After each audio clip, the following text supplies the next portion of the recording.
Bueno, Sí, se ve bien. bueno, perfecto. Cualquier cosa me gritan si se empieza a dejar de ver o algo por el estilo, pero bueno. Bueno, voy a empezar entonces. En primer lugar, quería agradecer la invitación que me hicieron los chicos de la universidad acá en Paraguay.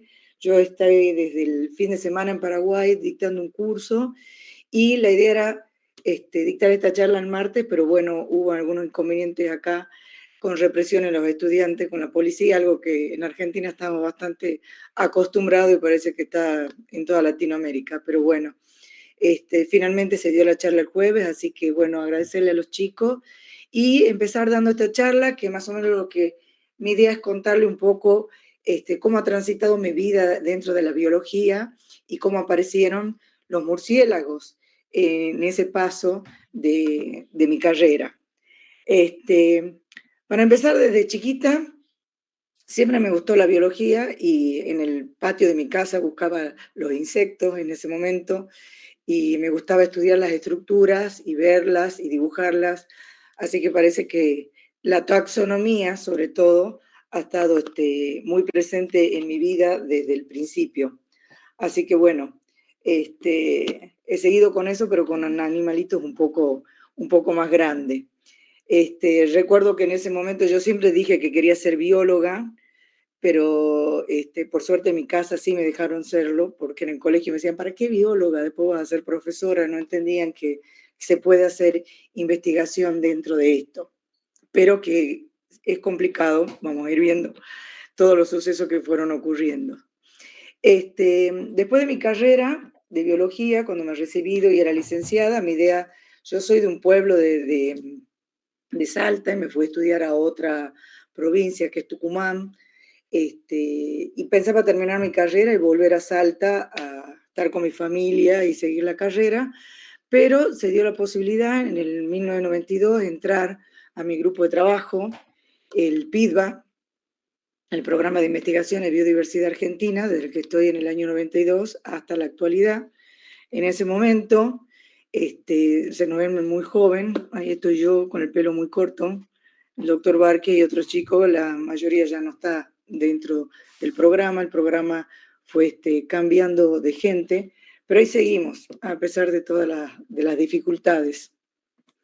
La expectativa que yo tenía, como les decía, mi charla le iba a dar el martes, y había puesto una foto de Jane Goodall en ese momento.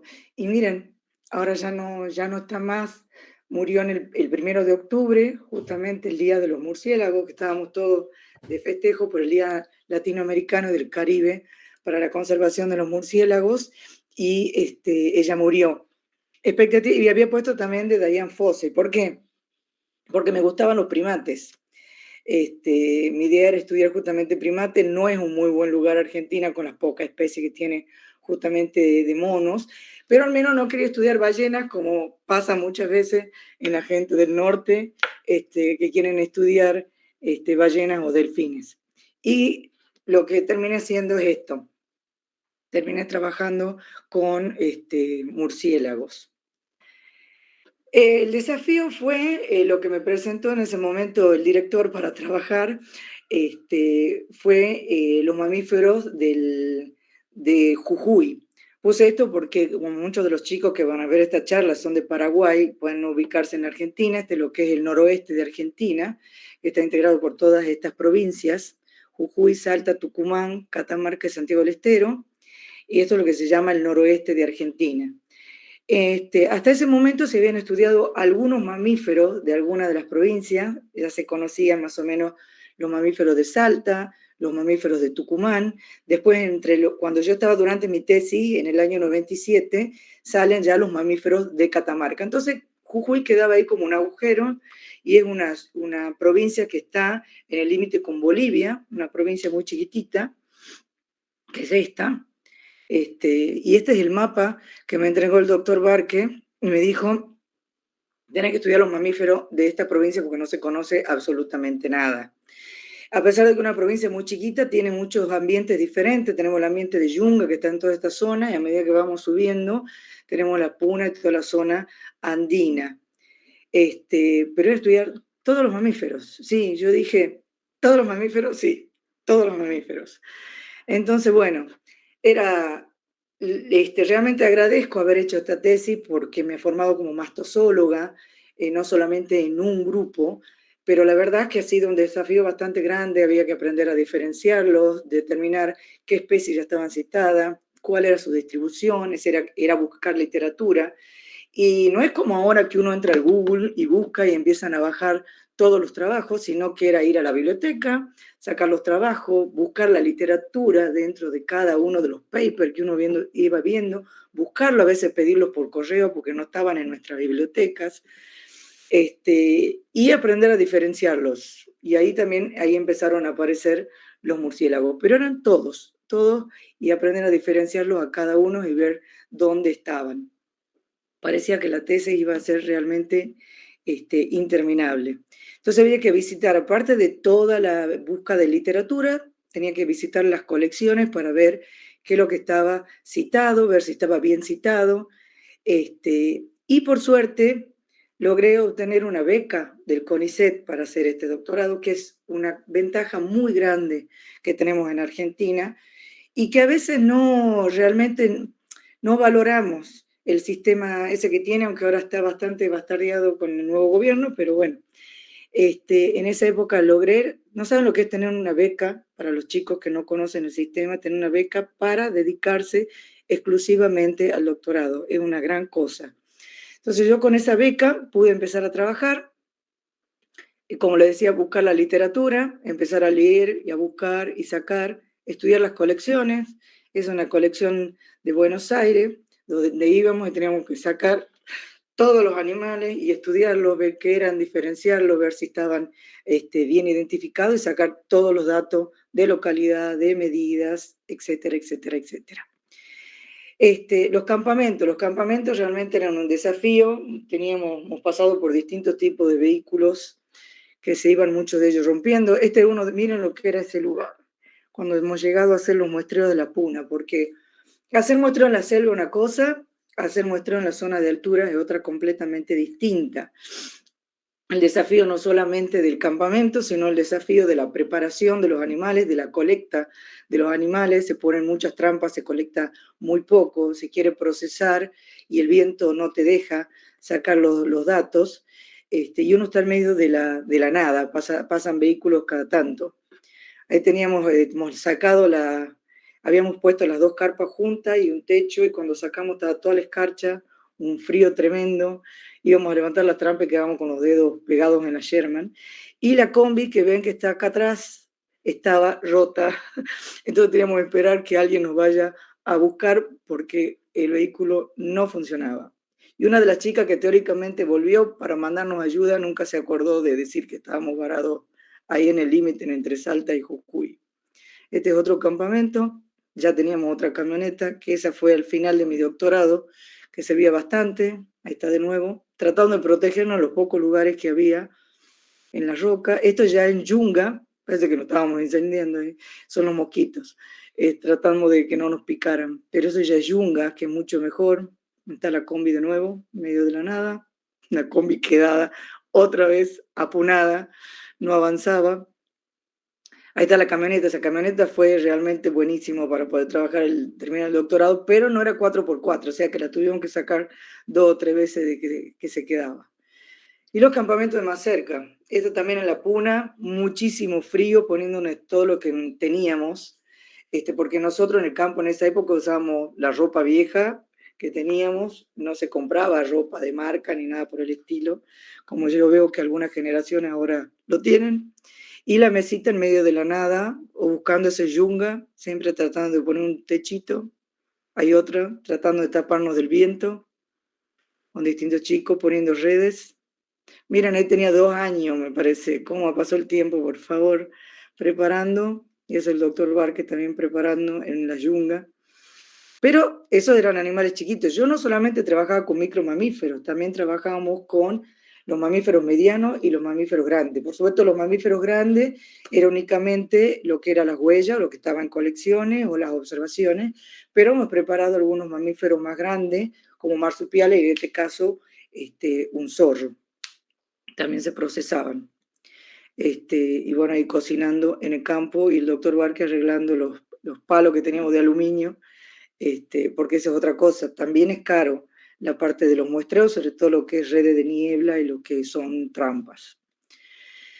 De ahí me tenía que ir a los museos, porque los museos de Argentina no es suficiente. Durante mucho tiempo, los europeos o los norteamericanos venían a hacer muestreos, colectaban todos los animales iban a las colecciones de Estados Unidos o iban a las colecciones de Londres. Por ejemplo, todos los ejemplares tipo que yo tenía que revisar en esa época estaban muchos en Londres. Entonces la necesidad de viajar, pero les digo que las becas ayudaban mucho en eso. Aparte he pedido becas en Estados Unidos, el Museo Americano daba becas para que uno vaya a revisar los materiales.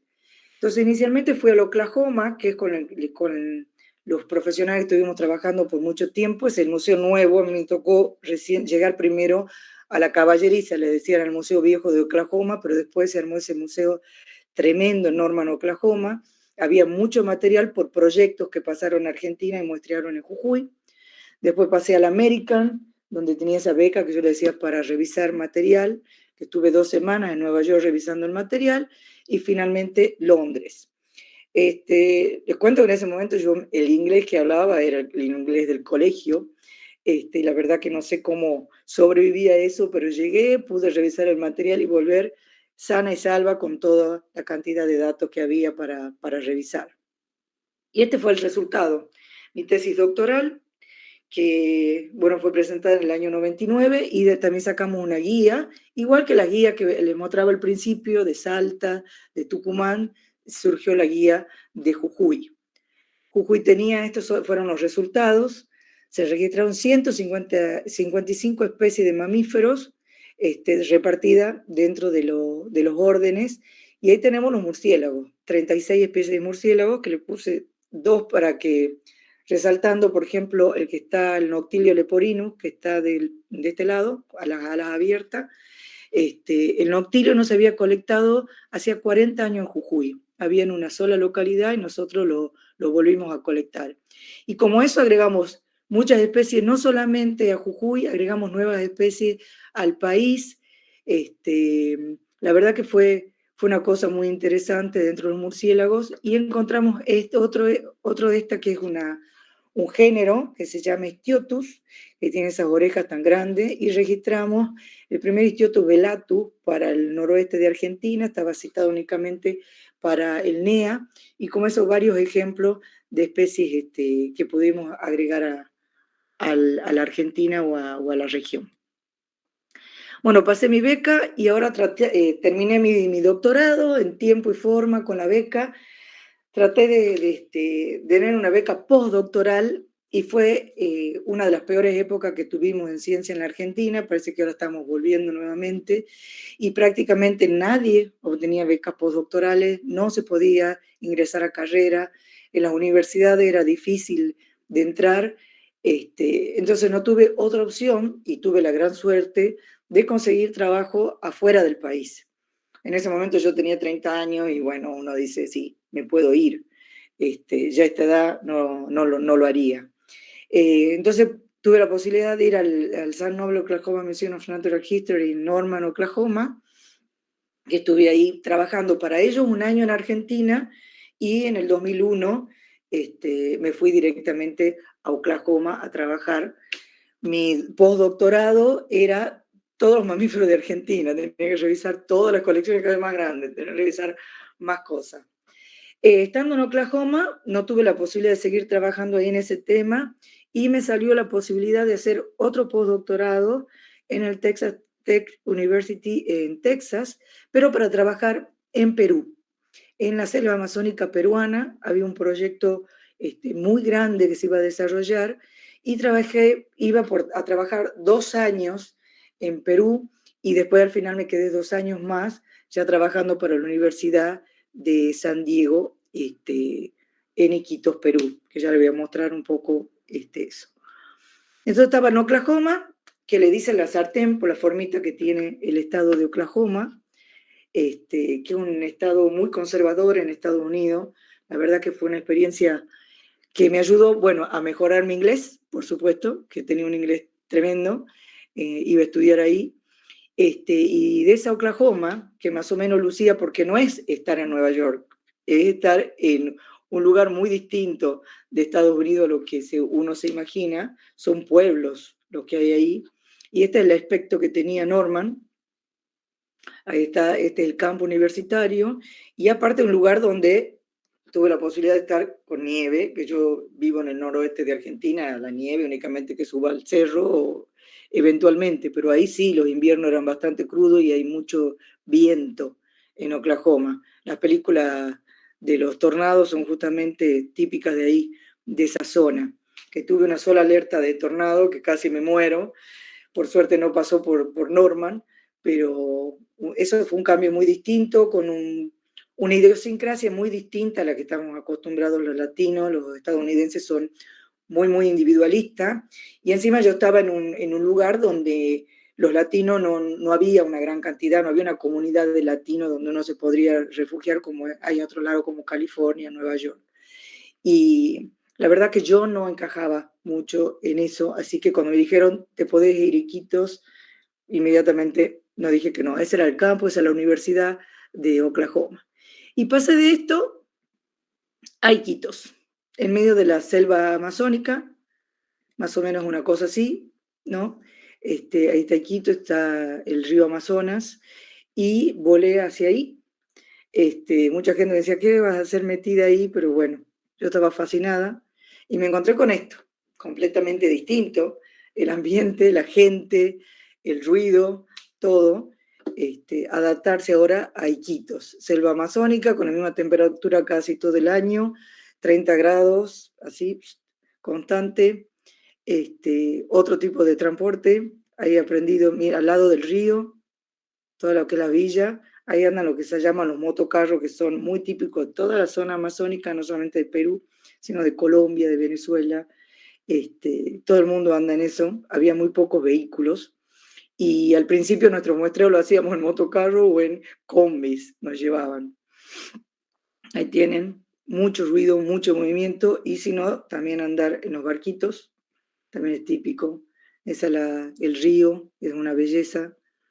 Ahí estamos en un barquito, la gente es otra vida, completamente distinta, dependen mucho de la pesca y todo lo demás que está relacionado con el río. Aparte, Iquitos es como una isla rodeada de ríos. Entonces, única forma de llegar es por avión o yendo en los botes. Ahí tienen otra imagen. ¿Y de qué era el proyecto? El proyecto era la transmisión de leptospirosis en la selva amazónica peruana, pero enfocado desde 3 puntos de vista. La parte médica, por eso yo trabajaba con médicos, trabajaba con veterinarios que trabajaban con toda la parte de domésticos, y a mí me tocaba trabajar con toda la parte de silvestres, con micromamíferos, lo que eran murciélagos, roedores y marsupiales, que tienen una diversidad altísima, altísima, altísima, a la que yo no estaba acostumbrada ni conocía. Entonces fueron muchos los desafíos. ¿Por qué? Porque yo venía de ser alumna, de tener un director y de seguir las normativas que me iban dando. Acá, por primera vez, me hacía cargo yo de un grupo de gente que tenía que liderar para llevar adelante esta parte del proyecto. La diversidad de especies era tremenda. Yo me hice una lista de especies y la verdad que eran interminables, sobre todo en la parte de los murciélagos, porque yo no me dedicaba mucho, cuando yo hice mi tesis, que hice la parte de los mamíferos, los murciélagos como que estaba a cargo de otra gente, yo me había dedicado más a trabajar con la parte de roedores. Pero acá el paraíso de los murciélagos y de estudiar en ese lugar. Los nombres comunes eran distintos, porque ustedes saben que van cambiando mucho, por eso es que se usa siempre los nombres científicos.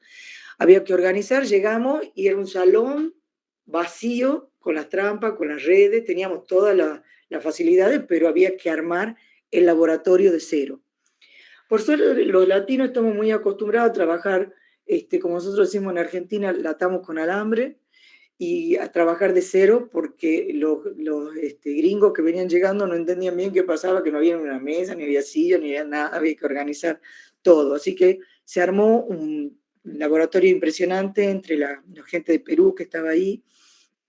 Este, y bueno, y a pesar de que somos latinos y hablamos el mismo idioma, muchas veces había problemas porque las cosas se pronuncian, algunas palabras se pronuncian distinto. Tuve varios este, casos muy graciosos de cosas que no me entendían, como el simple hecho de que yo quería comer una heladera y que ellos decían si yo quería hacer helado, porque le decían refrigeradora. Entonces, o la pileta que decimos nosotros le dicen piscina y así como eso, un montón de cosas. Y trabajar con médicos tiene sus ventajas y sus desventajas.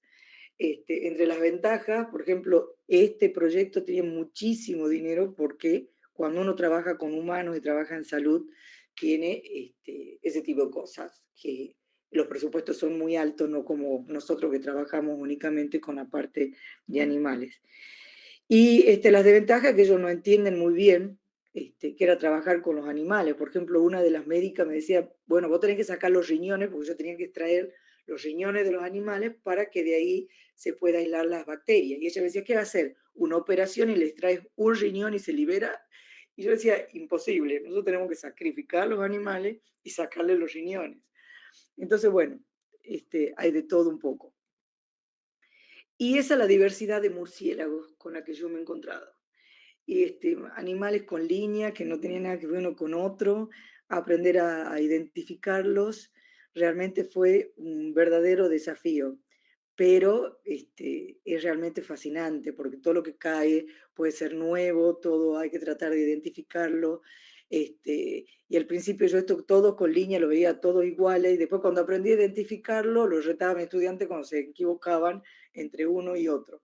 Pero realmente es espectacular la diversidad de murciélagos que hay. Y yo ahí empecé a hacer mi primera clave, la primera clave para tratar, para que me ayude a mí, ¿no? Una clave personal para tratar de identificar. Y he visto lo importante que son tener claves. Las claves ayudan muchísimo, al menos para hacer la primera aproximación.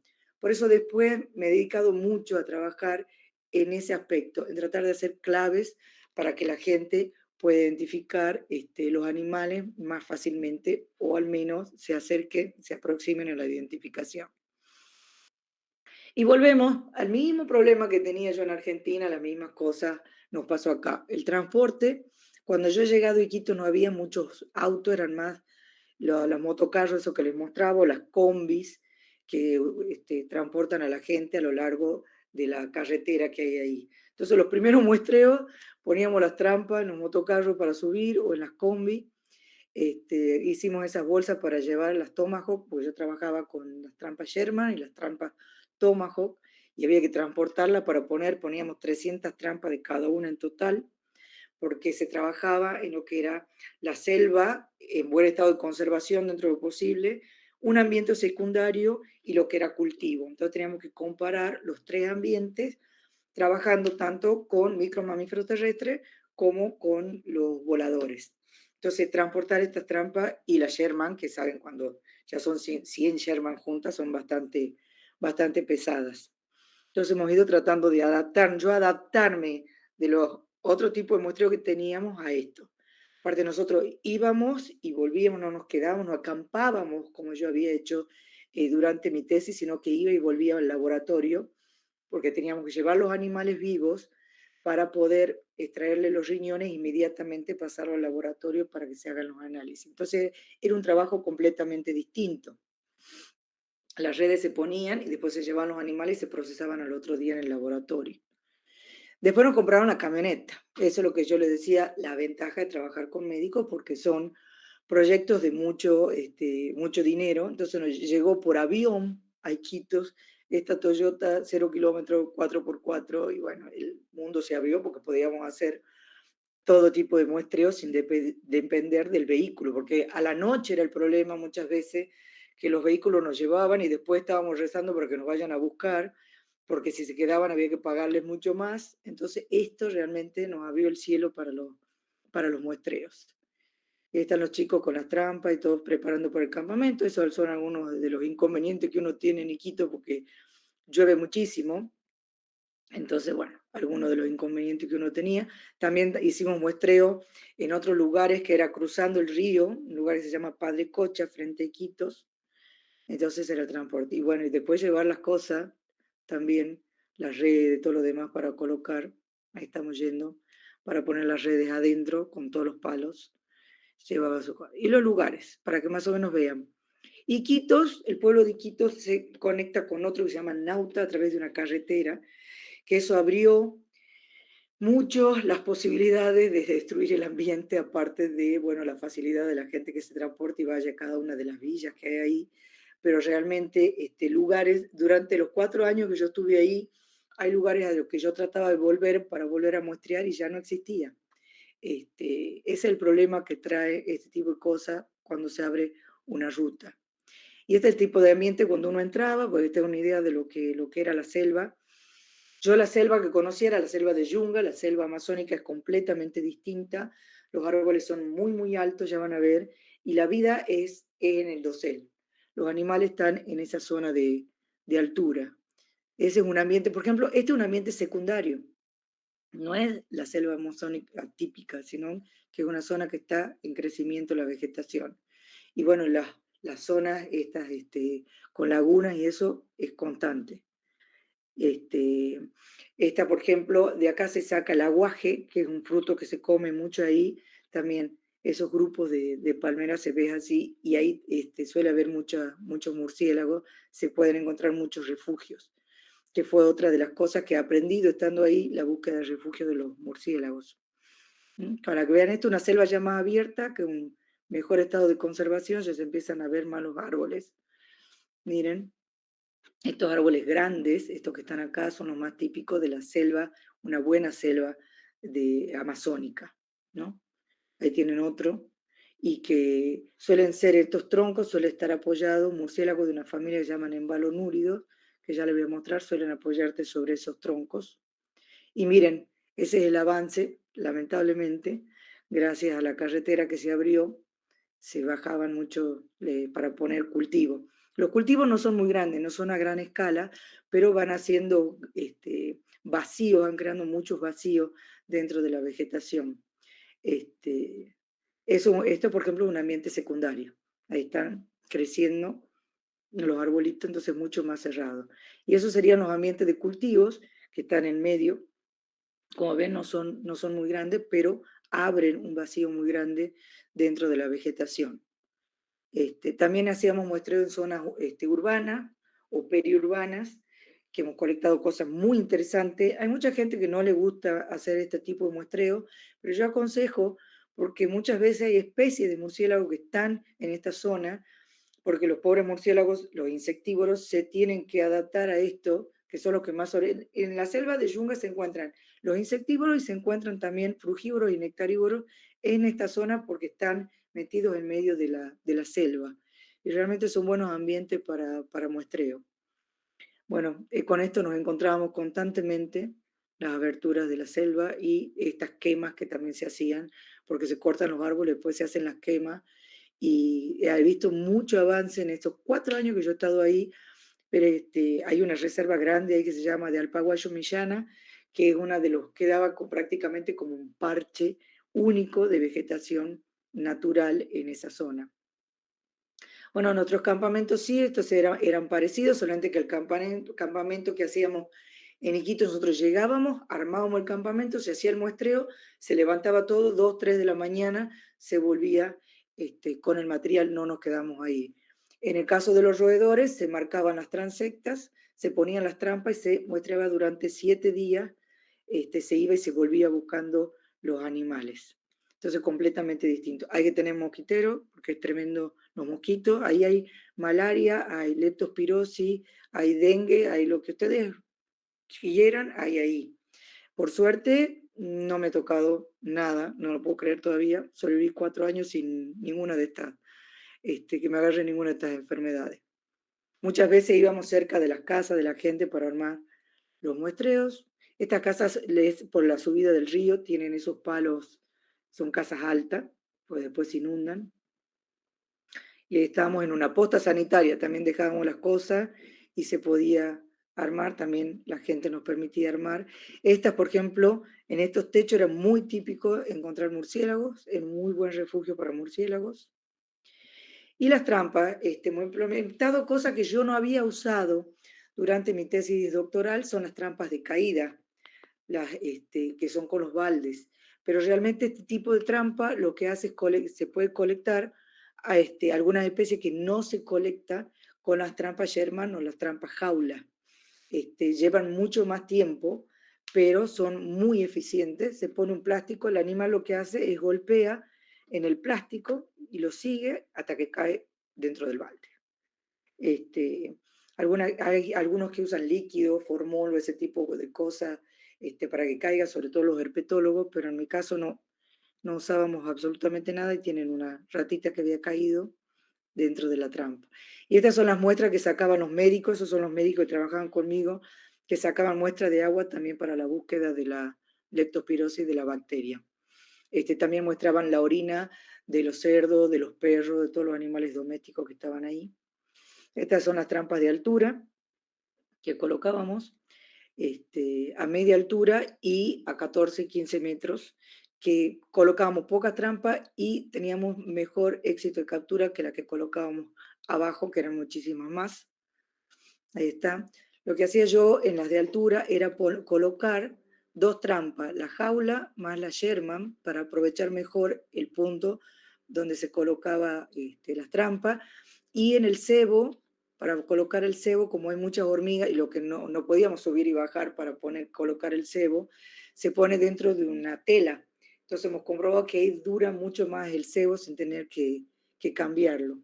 Son cosas que uno va aprendiendo cuando va haciendo ese tipo de muestreo. Hemos probado hacer estas planchas de madera y colocar las trampas para subirlas, pero eran muy inestables, no nos han resultado en ese caso. Lo único era esto, que los chicos suban, por suerte tenía algunos equilibristas que subían y ponían las trampas de altura. Bueno, poniendo las redes, en algunos casos poníamos dos redes una sobre la otra para aprovechar o poníamos con un sistema de polea que las poníamos a las trampas en altura, ahí al borde del río, como se pone en todos lados que uno busca microambiente para los muestreos, en medio de las casas. Y esto así, hay un edificio que queda al frente a la plaza de armas que hay en el centro de Quito, que le llaman el Elefante Blanco porque iba a ser un hotel y al final nunca se inauguró y quedó ahí el esqueleto y subimos, tiene como 10 pisos, y ahí fue el único lugar donde pude colectar un embalonúrido, un murciélago que se llama Peropteris macrotis, cayó aquí. Por eso le digo, a veces las ciudades son importantes para hacer los muestreos, no hay que dejarla de lado. Y otra enseñanza que tuve estando en Iquitos es las búsquedas de refugios. Por ejemplo, las alcantarillas. En las alcantarillas se encontraban muchas carolias que suelen formar grandes colonias dentro de las alcantarillas, que ya después les cuento mi experiencia en Argentina, me ayudó mucho esto. Poníamos las redes viejas, que no hay que tirarlas, hay que usarlas para los refugios. Usábamos mucho poniendo en los refugios, entonces estas alcantarillas se abren cruzan toda la ruta y se abren del otro lado de la ruta. Entonces alguien movía los murciélagos de uno de los extremos, nosotros lo agarrábamos del otro con la red. En los puentes hay refugios de murciélagos como Noctilo albiventris, hay muchos mioti que se refugian, algunos en balonúrido. En los termiteros abandonados también hay una especie que está en los termiteros que forma arenes, que es bastante típico. En las casas también hemos encontrado y hemos sacado datos muy importantes en los techos de las casas, en las raíces de los árboles, también los árboles que se caen y quedan las raíces expuestas también suelen ser refugio para los murciélagos, los embalonúridos, las carolias. Está en el techo de una casa, que hemos colectado Philostomos astatus, por ejemplo, en esa casa. En las palmeras, que les decía, suele haber Artibeus en este tipo de palmeras.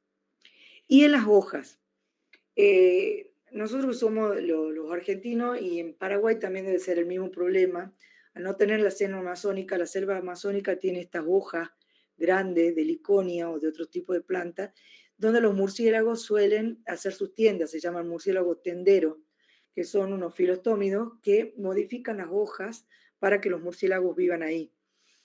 Entonces improvisamos esta como una red entomológica, como se usa para las mariposas, usábamos para sacar los murciélagos de las tiendas. Como los murciélagos cuando salen, bajan de la hoja y recién salen volando, no es que salen directamente, entonces bajan de acá y caían dentro de la red. Para que vean que sí tienen ejemplares, que no solamente les estoy mostrando los refugios, ahí pueden ver, este es un refugio de Carolia, ahí se ven todas las Carolias, están volando. Era impresionante la cantidad que había en ese refugio. Este es el refugio que les mostraba recién yo con la red entomológica. Estos son de hermanuras, tienen las liñitas, y como ven ahí se ve la nervadura, cómo la muerden para que caiga la hoja y forme el refugio de ellos. Acá hay otro en la palmera, estos son artibeos que estaban en las palmeras también, pero uno se tiene que hacer el ojo para verlos a los refugios. Una vez que uno los empieza a conocer, se ven muy bien. Este es otro que modifican el extremo de la hoja. Miren esta V que está hecha ahí, está hecha por los murciélagos. Los murciélagos los muerden y forman eso. Cuando una vez que se seca, buscan otro refugio. Que típicamente se ven los murciélagos esos blanquitos, típicos de Costa Rica, las Ectófilas alba, que parecen un algodoncito. Ellos son murciélagos tenderos, que se puede ver.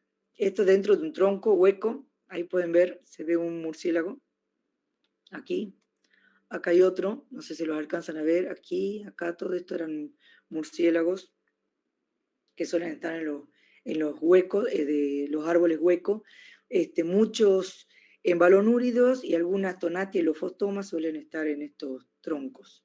Esto es lo que yo le decía de los troncos altos, acá era muy alto, por eso no se ven, pero ahí están los murciélagos.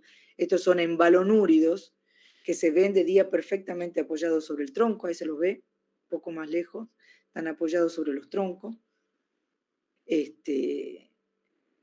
Y bueno, y los datos que se sacaban, la de ubicación de las redes.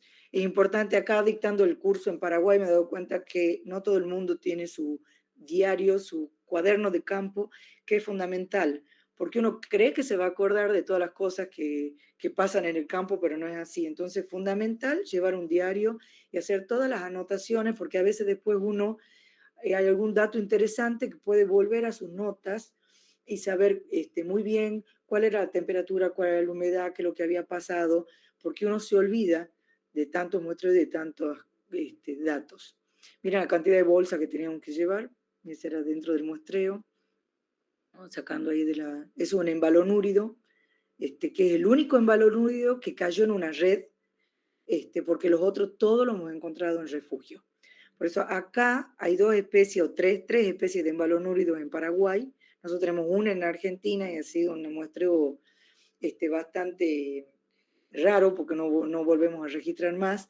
El problema de los embalonúridos, que son murciélagos crepusculares, salen apenas empieza a oscurecer y una vez que salen del refugio se van al dosel. Son insectívoros y comen los insectos que están sobre el dosel, y si uno no los atrapa saliendo o volviendo al refugio, son difíciles de colectar. Ahí volvemos con todas las bolsas. Miren la cantidad de animales para procesar que teníamos. Yo he colectado durante los 4 años, capturado mucho más, colectado más de 4.000 ejemplares. Impresionante, ya ahora creo que no haría eso. Y ahí están algunos de los ejemplares, es un artibeo oscuro, si no me equivoco. Y así procesábamos en el campo. Miren el calor que hace, estamos todos transpirando, impresionante en medio de la selva. Pero se procesaba así, ¿por qué? Porque elegíamos qué material iba al laboratorio y qué material lo liberábamos en el lugar. Eso es sacando los animales también para llevar, en este caso marsupiales o roedores, que a diferencia de lo que uno suele trabajar en el campo, que los roedores y los marsupiales no se guardan en bolsas de tela, nosotros teníamos que hacer esto para poder llevarlo. Entonces íbamos a la mañana, los sacábamos y también iban al laboratorio en esas bolsas de tela. Por ejemplo, eso es un filander que ahora han cambiado todos los nombres, creo que ahora se llama filander pebas, y ahí procesando en el campo. Eso es cuando nos íbamos lejos del laboratorio, se tenía que procesar directamente en el campo para sacar los riñones. Miren lo que es a veces la lluvia y había que seguir trabajando porque Quito tiene la característica que hace el selva amazónica, llueve torrencialmente en un momento y cuando deja de llover salen muchísimos los murciélagos, entonces no se puede desaprovechar. Esta es una cosa que la quise poner porque era un problema muy grande para mí. En Iquitos, en todas las quebradas, la gente pone estos palos para cruzar y para mí era la tortura china porque me vivía cayendo, yo nunca podía pasar. Ellos tenían habilidad, pero yo un desastre. Y esta es la lista para que vean la lista que resultó de murciélagos de Quito una vez que terminamos de hacer el muestreo. Yo tenía 90 especies de murciélagos en ese lugar. En Argentina tenemos 73, acá en Paraguay tienen 60. Miren lo que es la diversidad de murciélagos, no me pueden decir que no es el paraíso de los murciélagos, Perú en esa zona de la selva amazónica. Mira, ahí sigue la lista de murciélagos. Puse esta foto porque este murciélago, que se llama Epheronicteris toxophilum, tiene la característica de que tiene como una gorrita sobre la hoja nasal, los ojos muy saltones, y los únicos ejemplares que yo he podido, que no he colectado yo, sino que han colectado unos municipales, lo han colectado en un árbol ornamental, no autóctono, al costado del río. Ellos han ido a podar el árbol, cayeron dos murciélagos, y era esto que es una especie muy rara, que hay muy pocas colectas en las colecciones. Bueno, una vez que terminé eso, cambió el gobierno en Argentina, volvió el peronismo, aunque a muchos no le guste, pero gracias a los Kirchner volví repatriada por el CONICET Argentina después de 4 años de estar ahí. Y cuando volví me decían, ahora te vas a aburrir porque volvés de semejante diversidad, volvés a la Argentina. Pero cuando regresé tenía mi cabeza completamente cambiada gracias a esta experiencia. Entonces, ¿cómo organizar el trabajo? Muy importante aplicar esa experiencia adquirida que tenía de allá en Argentina.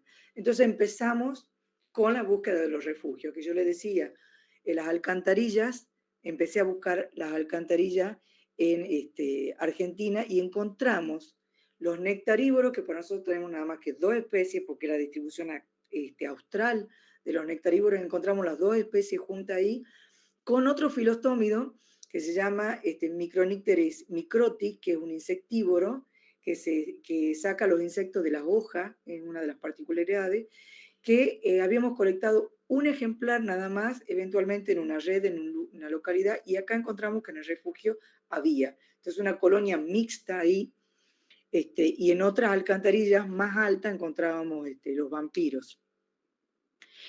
También implementamos las redes altas, que yo había implementado allá, que también colecta algunas otras cosas interesantes, coloca las redes en altura, y ahí están para que vean de cerca y que no les miento que los refugios tenían estos animales, y acá están las 3 especies de las que yo les mencionaba.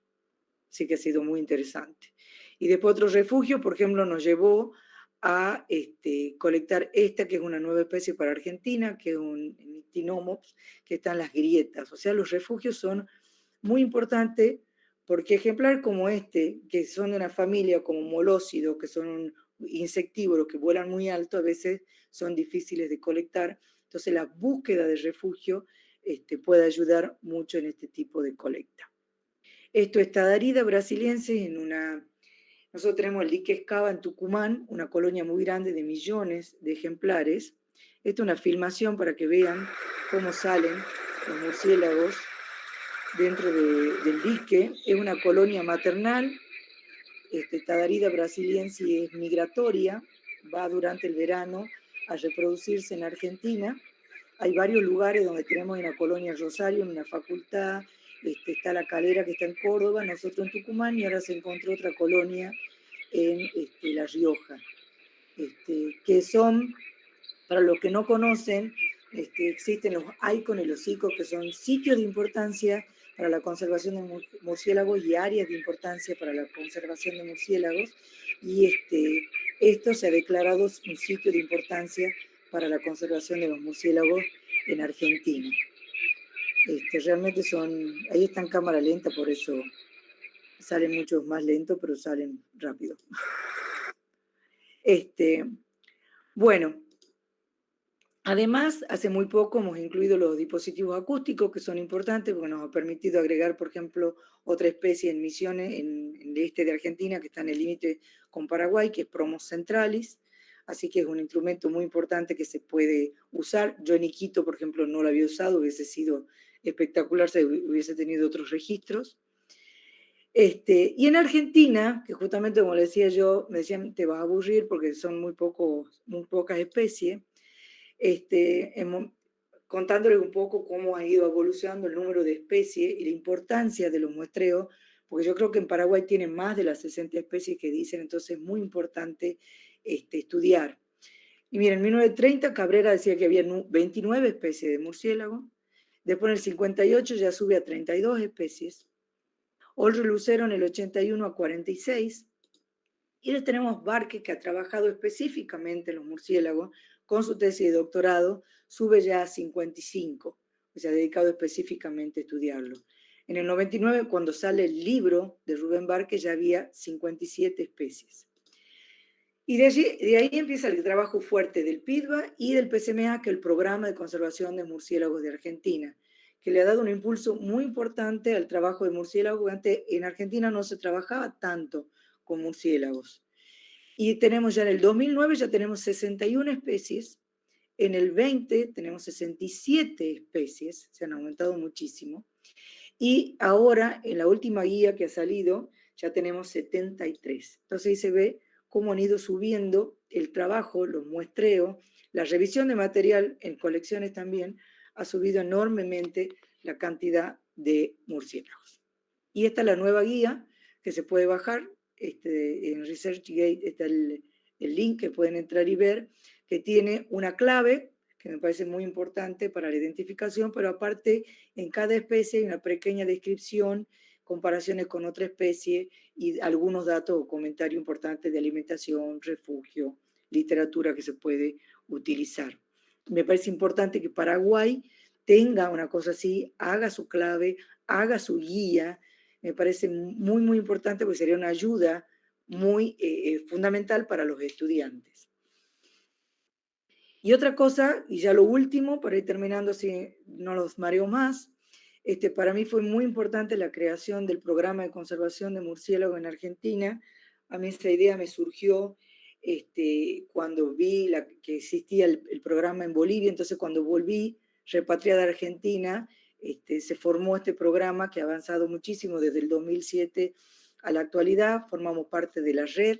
Ustedes tienen, en Paraguay tienen el PCMPI, que también se ha creado a en los 2010, creo, 2008, no me acuerdo. Y bueno, la red es muy importante. Entonces, la educación, porque todo esto es lo que yo le he contado, toda la diversidad es muy bonita, pero si no hacemos dos cosas para conservar, si no hacemos educación, no sirve para nada. Y lamentablemente hay muchos problemas de conservación de las especies, porque hay gente que cree, no, los murciélagos son muchos, no tienen problemas, sí tienen problemas de conservación. Entonces la única forma es educar para que la gente conozca la importancia que tienen los murciélagos. Mi charla no ha sido de la importancia que tienen los murciélagos, pero les digo que es muy importante cambiar la cabeza del científico, que es puramente lo que yo les he hablado ahora en esta charla, que es el estudio de los murciélagos, cuáles son, dónde estaban, todo lo demás. Pero si yo me quedo ahí, me quedo encerrada en el laboratorio, no sirve de nada, y aparte la gente no me entiende si hablamos a ese nivel científico. Entonces hay que hacer un cambio muy grande, que es el cambio que hicimos mucho en Argentina. Yo lo he experimentado de manera personal, a ser un buen comunicador, a que la gente entienda qué es lo que nosotros estudiamos y cuál es la importancia que tiene. Y nosotros seguimos en ese proceso en Argentina y sé que también lo están viviendo aquí en Paraguay, pero es muy importante si queremos conservar para poder estudiar todo lo que se ha venido estudiando dentro de los murciélagos. Pero eso es todo, esa es otra historia. Acá ya termino. Les agradezco mucho por la atención y si tienen alguna pregunta, estoy acá.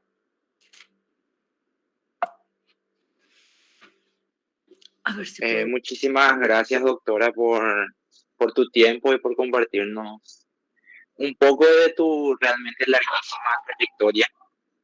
en el estudio de murciélagos y, bueno, otros grupos de mamíferos. Y, bueno, ahora abrimos el espacio de preguntas, si es que alguien tiene... Bueno, pero antes que pregunte nadie, yo tengo una pregunta que quiero hacerte, doctora. Sí, Elías, decime. Sí, desde tu experiencia que nos estabas contando, me, me pregunto, ¿cuál consideras que fue lo más desafiante al investigar o en la investigación en, de estos grupos, no solo en Argentina, sino en Latinoamérica en general? ¿Cuál creías que fue lo más desafiante? Bueno, en mi caso, me parece que empezar de cero, cuando yo fui lo que les decía, cuando fui a Perú, yo empecé a buscar literatura para ver cómo iba a diferenciar tantas especies que yo sabía que estaban ahí. Y armé una clave para tratar, para que sea una ayuda. Y justamente como eso fue un gran problema para mí, porque en el caso que yo iba a ir, iba dentro de un proyecto. El proyecto ya tenía todos los medios, que eso es uno de los grandes desafíos que tenemos en Latinoamérica, es contar con las herramientas, contar con las redes, por ejemplo, o con los vehículos, que esos son los grandes problemas. Pero si uno logra estar dentro de un proyecto, el gran desafío era la identificación de los animales.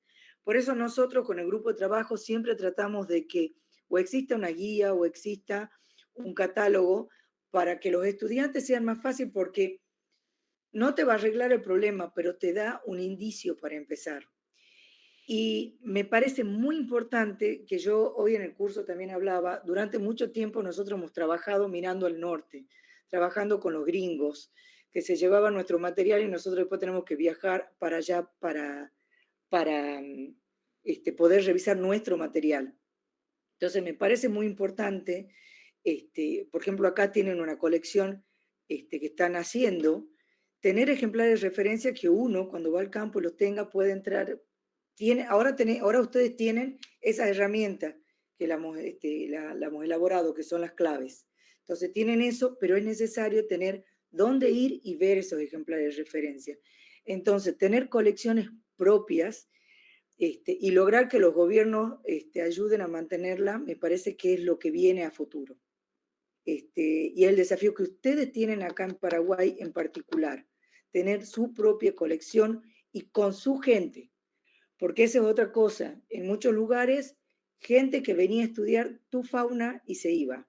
Es importante que ustedes formen sus propios profesionales, que vengan, que después vuelvan, porque eso ha sido muy importante. El regreso yo soy una persona, pero como me ha tocado a mí, nos ha tocado mucho en Argentina. Te formas afuera, volver, no formarte afuera y quedarte afuera, volver y formar un grupo de gente. Eso me parece muy, muy importante. No sé si contesté tu pregunta o me fui por las ramas, pero Sí, sí, genial, genial. No sé si alguien más tiene una pregunta. Pueden prender nomás su micrófono y hablan. parece que no.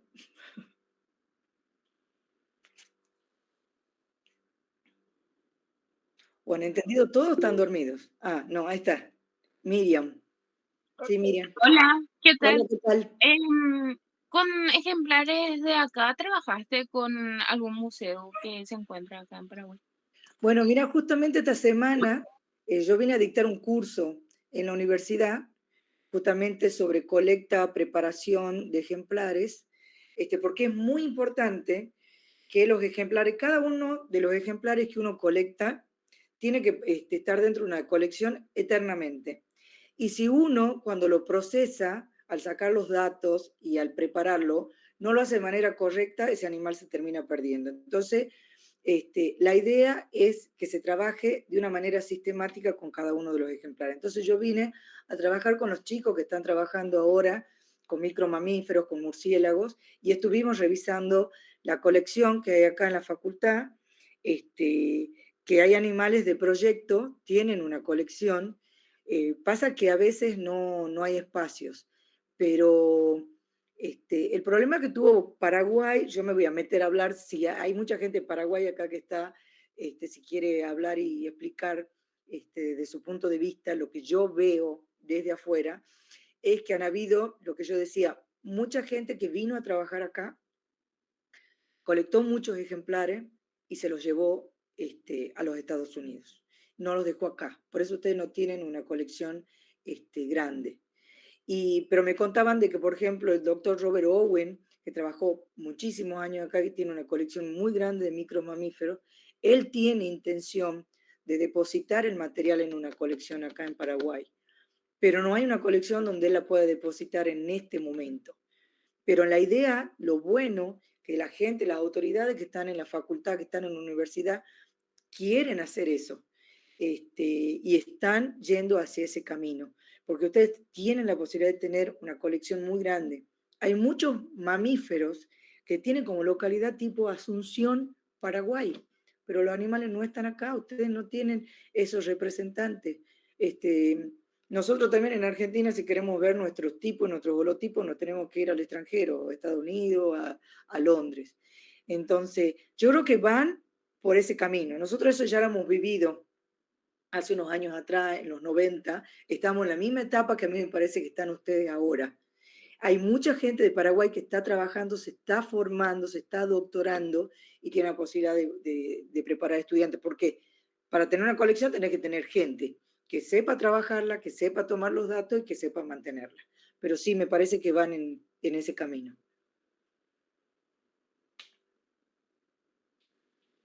Gracias. De nada. Hola, Hola, Julieta.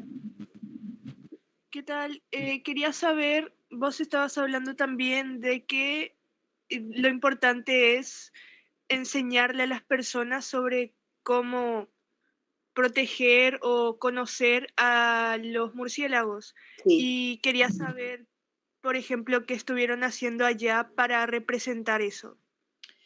Bueno, nosotros, tanto Paraguay como Argentina tienen un programa de conservación de murciélagos. Y el programa, el objetivo fundamental del programa justamente es educar. A pesar de que todos los programas de conservación que hay en Latinoamérica, desde México hasta Argentina, casi todos los países tienen sus programas, tienen tres pilares, que son investigación, conservación y educación. Lo más importante es la educación. Entonces, ¿qué es lo que se hace?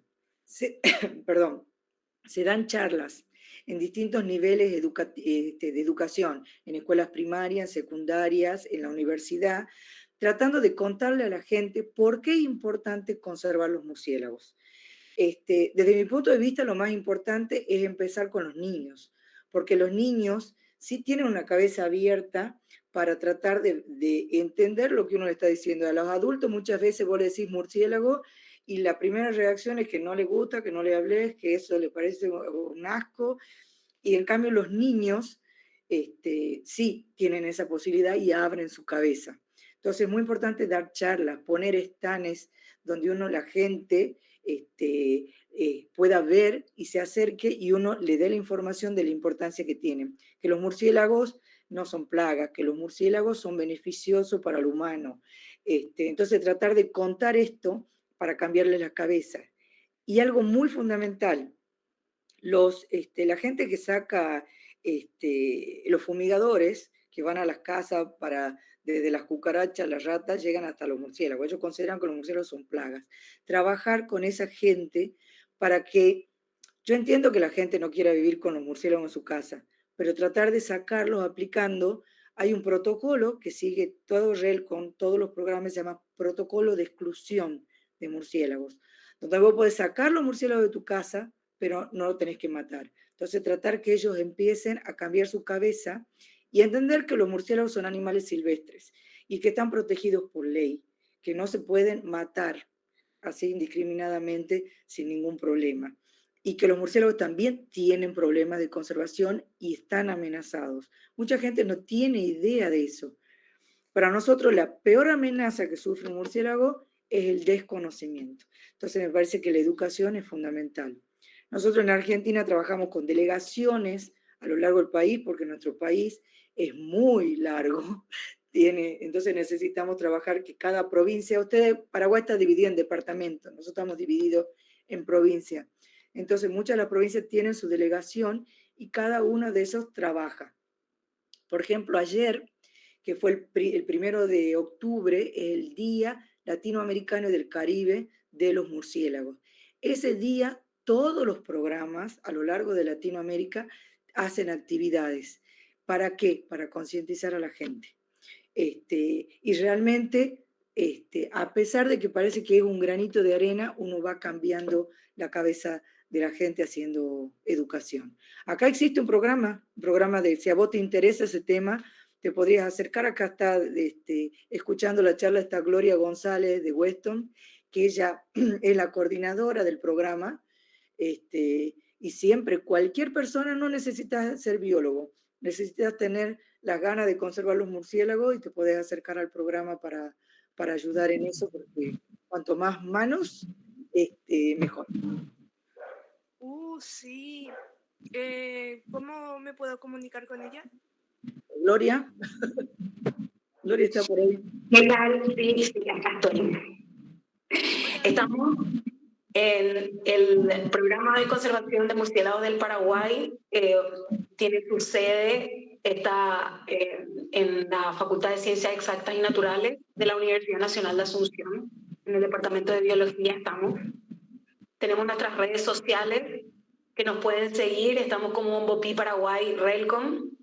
Nos pueden encontrar allí también. Tenemos nuestra página web que es Bopi Paraguay Relcom. Estamos en Facebook, Instagram, Twitter y se pueden poner en contacto con nosotros. Tenemos muchas actividades, así mismo como dijo la doctora Mónica. Tenemos muchas actividades de los 3 ejes: conservación, investigación y educación. ¿Cómo se escribe? M, B larga, O, P, I, Bopi, que en guaraní significa murciélago. Paraguay. Gracias. De nada. Bueno, ya quedan en contacto. Ahí está, ahí lo puso Janina en... No sé si lo alcanzas a ver, Julieta, está en los comentarios, se puede ver. Sí, ahí lo puso ella. Gracias. ¿Alguna otra pregunta? ¿No? Nadie más.